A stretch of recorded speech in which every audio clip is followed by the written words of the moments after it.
All right, hello everyone. It's Tim Davis coming to you guys with a weekly market review. Wanted to get this out the way while I had a little bit of time. And today is Saturday morning.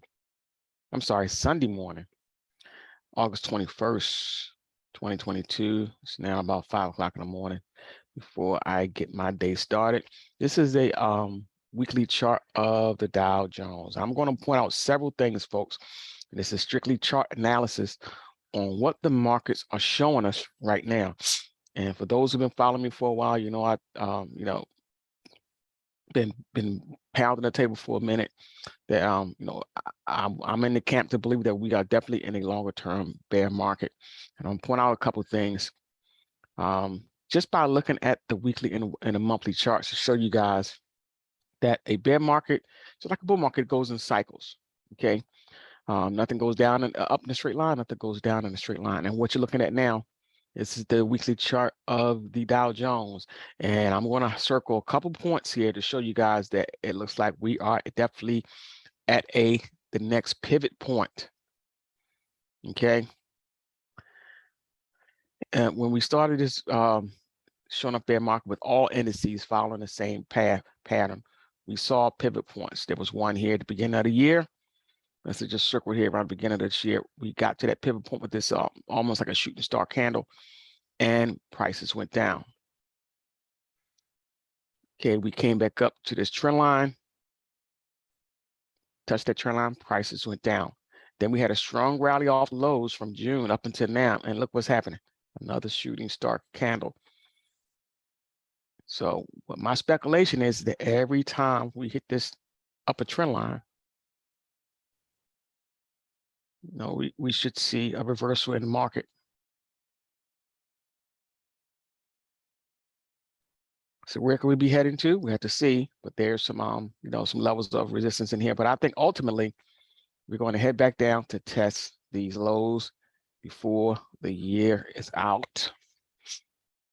Okay, so that's my ultimate target, is for us to trade back down to eventually hit and test these lows before the year is out.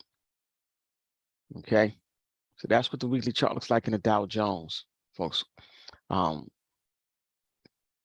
It's really hard not to believe that we're in a longer term bear market. When folks see strong rallies, I automatically think that the bull market has resumed itself. We're back in the bull market. Folks, there's a lot of negative news within our within our economy, within worldwide news. If you think inflation is over, don't bet on it. And I'm gonna show you something here with crude oil to make you think otherwise, just by looking at the technical charts. I think eventually crude is going to go right back up, signaling inflation is not over. And if you look at CPI data from whenever they put these reports out, look deep inside the CPI data. There's inflation everywhere, folks. Inflation is not over, and the Fed is not going to stop. Raising rates, not going to stop slowing down until they see definite signs that they got a hold of this inflation. So again, we at pivot points on all the major indices. I'm going to show that here in a second. So that's where we're at now in the Dow Jones weekly chart. Looks like we are definitely at a pivot point. Now, if I was to draw this out and look at a monthly chart of Dow Jones, this is why I think that that June low is going to be taken out, because the Dow Jones, that June low is right at the highs of 2020, folks. And I think that's where we're headed. I think we're headed to break the high of 2020 and start to eventually head back down to test the ultimate low of 2020, which may not happen until sometime in next year. Because I do think if we come back down here to test this low, might drift below it just a bit, but then come towards the end of this year, we'll probably see the next strong rally up. Who knows how long that'll last, until ultimately we trend back down. So just like I said, bear market goes in cycles like bull market. A bull market goes in cycles like a bear market does. It's always going to be some type of zigzag action. So price action goes down, And then we get this little rally, a little short-term rally, lasted a couple months, and price action goes back down. And ultimately, wasn't this year, I think we'll probably run back up to test. If we break below this level, I think we'll run back up to test the level that we fell from, and that may last a couple months, and then the next phase of the bear market will begin. So I believe we were in phase one from here to here. From here to here, phase one.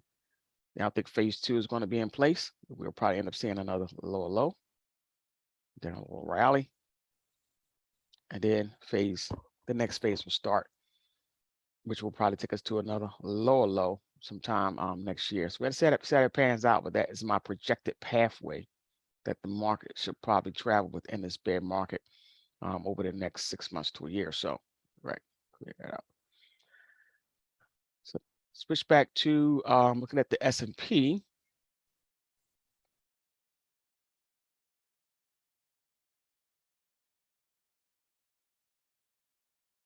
I'm gonna switch back to a weekly chart. Show you that all the markets look the same.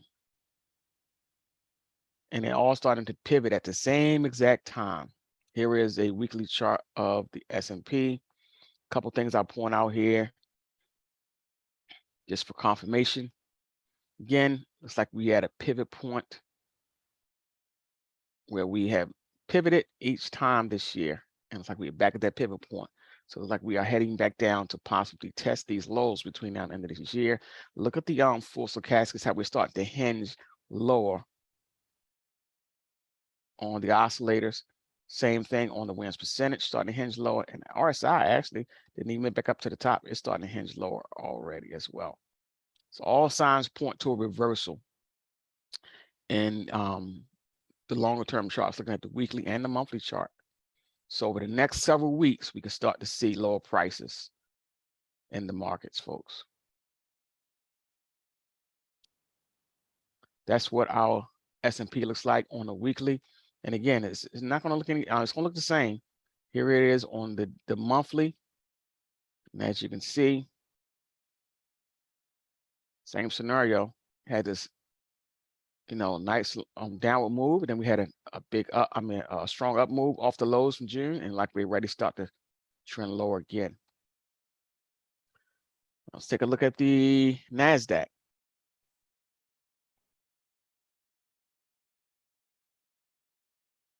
Nothing different, same scenario. And NASDAQ even show a stronger hinge lower in the Williams percentage. Look at this big megaphone pattern between the lows and the highs, folks. And look at that big red candle that we got on last week, signifying that pivot point.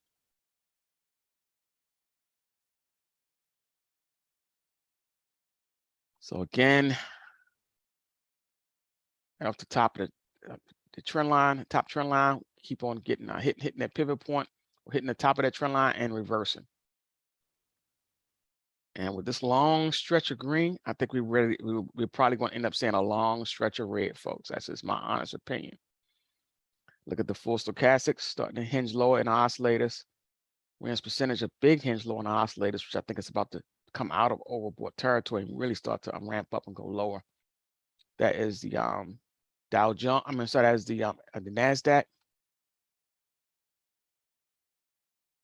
And if you look at the Russell, you're going to see the same exact scenario. Here's a Russell.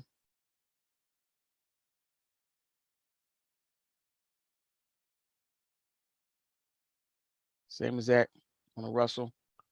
Hitting this trend line, hitting this top trend line, and ready to start the hinge lower. Russell got a big hinge lower in the Williams percentage and in the full stochastics. So what other confirmation can we see that we could possibly head for much lower prices? Well, let's take a look at the SPXA, which is a tool that tracks the stocks trading above the on the SP 500 tool that tracks the stocks trading above the 200-day moving average. Voila, look at that. Big time shooting star right here, which is a big time reversal, folks. Big time reversal pattern right there. And here too. Every time we have we've been bouncing, we've been really riding this trend line, this upper trend line down, and we had a wide divergence from the lower part of the lower trend line between the upper trend line from the June lows. And it looks like we're ready to reverse lower. And if you guys have been following me for a while, you know I told you eventually I think we're going to see this particular tool go all the way down to 0. If I was to clear this up, look back at my monthly chart. Nice big run up, and I think we are ready to possibly come back down the channel. And switch this back to the weekly chart and test this lower band, which would take us very close down to the 0 level.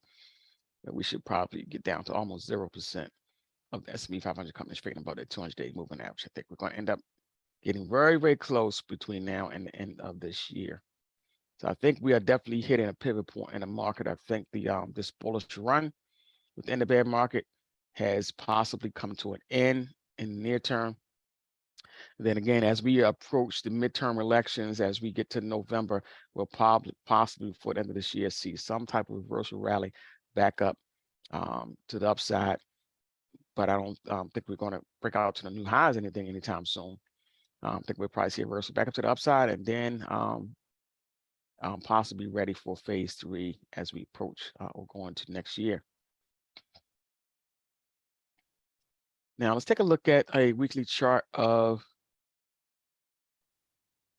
matter of fact, let's look at a weekly chart first of the VIX. Then we'll look at a monthly chart of the VIX, because the VIX has been another big time telltale story. Now, folks, I'm looking back, and last time I seen such a big stretch of red in the VIX, and I'm gonna count it. And this is the weekly chart. Let me look at a monthly chart and see if the monthly chart shows the same. I like the weekly chart better. So look at the weekly chart. And if you look at this weekly chart, we have 1, 2, 3, 4, 5, 6, 7, 8, 9, 10 weeks of red candles on the VIX, folks. That is a long-term downward trend in the VIX. And when I see so much red like that, red wicks, red candles in a row, and this is on a weekly chart, that's a stale red light to me, folks. Eventually, we're going to hit a bottom somewhere, and we're going to reverse hard on the VIX. And I think that reverse hard on the VIX is starting. If you look at the full stochastics, you'll see where we're starting to hinge up after being oversold. Look at the win percentage, same thing. I think we're starting to hinge up after being oversold for so long.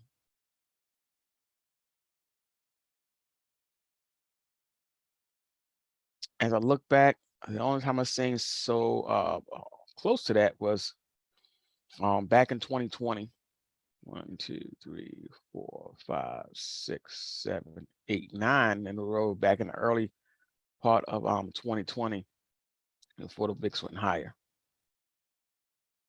So sometime back in 2020 when we had that big rally, we in the markets, I mean, had a big drop off in the markets. We had a big up move in the VIX, then we came down drastically for several weeks, and then we had a little bounce in the VIX, and then we came down drastically again several more weeks.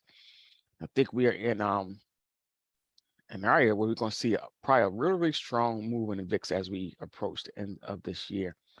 And again, my ultimate target is I think we will eventually make an attempt to break out above this level, but I think that'll probably happen maybe in the last phase of this bear market. So we have to see how that pans out.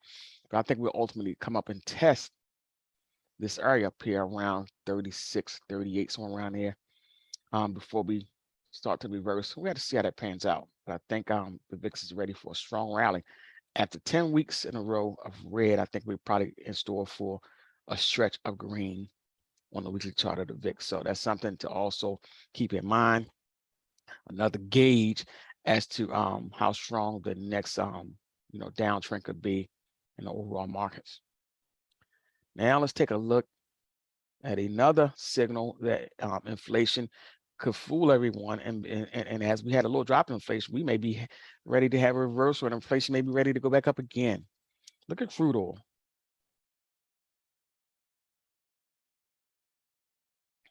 So this is a weekly chart of crude oil dating back to 2020.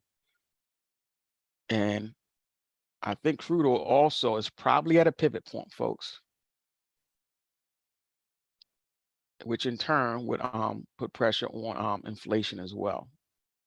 So if crude is at a pivot point, this could be an area, if you want to be a bull in the market, this may be an area to start to tip your toe in, is the energy sector.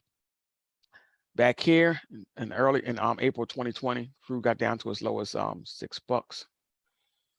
And every time we have got very close to this trend line, we have found a way to bounce. Now, the question is do we break trend and go lower? I don't think so. I think we're going to end up finding a way to reverse crude in a major way. We are oversold on the wins on the full stochastics. We are oversold on the wins percentage, and the VIX is close to oversold area. And we're right back at a downward trend line after a long stretch of red on crude oil. I think it's almost time for energy to take a big bounce here. So crude on the long side, crude stocks or oil stocks, you may be able to find some good winners within this sector. So I will sift around if you're looking for a bullish run in the energy sector. And one that haven't really looked that weak at all is nat gas, folks. Nat gas has been very, very strong. After getting above, and I say $8, nat gas had a little pullback, but it has been the strongest out of all of these energy plays or plays that that show signs of inflation is still on the rise. Nat gas got up to as high as $9.75, which pretty much tested the high we seen back in an early part of June of this year. And if I was to draw this out, look at a monthly chart, folks. Nat gas just still looks like a breakout candidate in a big way. You know, once nat gas gets above 10, I think we can really see nat gas really ratchet up and possibly make a run to test this high here before the next pullback. Then it ultimately possibly to test that high sometime next year. But I think nat gas is in a strong bull market. We had this one red month where nat gas really reversed, but look, it quit itself right at a level of support before going right back up. Look at that. I think nat gas is staring a breakout of this level in a big way. I think nat gas is staring a breakout of that level. So energy sector, pay attention to. We start to see nat gas and crude oil break out to the upside. That's another sign that inflation has not eased yet. That means the Fed is not going to take their foot off the gas pedal until they get inflation under control. We see nat gas and crude oil start to break out. You can definitely that'll definitely signal probably folks wanting to sell and get out of the markets, because that's another sign that the Fed is not going to take their sign off the gas. Inflation is still rearing its ugly head, and we can see more weakness within the overall markets. All right, folks, wanted to really break that down. Again, there's a lot of opportunity in this market. You can always play this market on the downside and make money as the market starts to go lower, but do not get sucked into what you see a lot of folks talk about on TV and what you're hearing about, you know, we coming out of the bear market into a bull market. Don't be fooled. There's a lot of negativity within our economic news and across the world that says otherwise, that this bear market is not over.